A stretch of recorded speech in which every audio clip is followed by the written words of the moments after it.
ఆయన ఉన్నతమైన ఆలోచనతో కలిగి ఉంటే ఈరోజు మనిషి దిగజారిపోయిన ఆలోచనలతో బ్రతుకుతున్నాడు.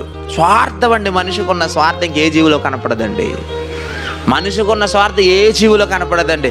ఒక తల్లి కాకండి ఆహారం కోసం వెతుకులాటకు వెళ్ళి ఆహారం తెచ్చుకొని అది ఆహారం దొరికింది కదా అని చెప్పి ఏమండి తినేసేదండి. తీసుకొచ్చి గూట్లో ఉన్న పిల్లలకు నోరు తెరిచి నోట్లో పెడతా ఉంటా చూసారా.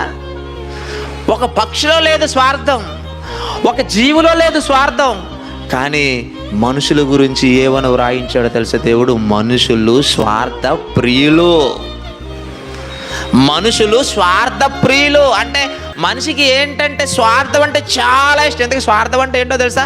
నేను మాత్రమే బాగుండాలి, నేను మాత్రమే బాగుండాలి. స్వార్థ ప్రియులు అన్నాడు చూడండి. కానీ ఒక ఆవు స్వార్థం చూపిస్తుందా అండి? ఒక ఎద్దు స్వార్థం చూపిస్తుందా? ఒక మేక స్వార్థం చూపిస్తుందా? లేదే.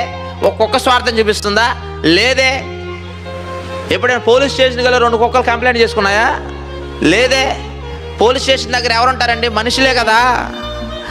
ఏమండి ఒక ఇస్తరాకి విసిరేస్తే 4 కుక్కలు దాని మీద పడి లాక్కొని తింటా ఉంటాయండి. ఒక మనిషి చూడండి, ఒక స్థలం కోసం గొడవ, ఒక తిండి కోసం గొడవ, ఆస్తి కోసం గొడవ. ఈరోజు వచ్చిన వార్త ఏంటో తెలుసా? 100 కోట్ల ఆస్తి తన తల్లి పేరు మీద ఉందట. కొడుకుకు డబ్బులు ఇవ్వలేదని, మద్యానికి బానిస అయిపోయిన కొడుకుకు డబ్బులు ఇవ్వలేదని తల్లినే చంపేశాడు. తల్లినే చంపేశాడు. ఒక తల్లి తన కుమారుడికి ఫోన్ చూడొద్దురా అన్నందుకు తల్లినే చంపేశాడు. ఎలాంటి వార్తలు చూస్తున్నాం తెలుసా ఈరోజు? ఎందుకండి ఇలా మారిపోయింది సమాజం అన్నప్పుడు? వారిలో దేవుని భయం లోపించింది.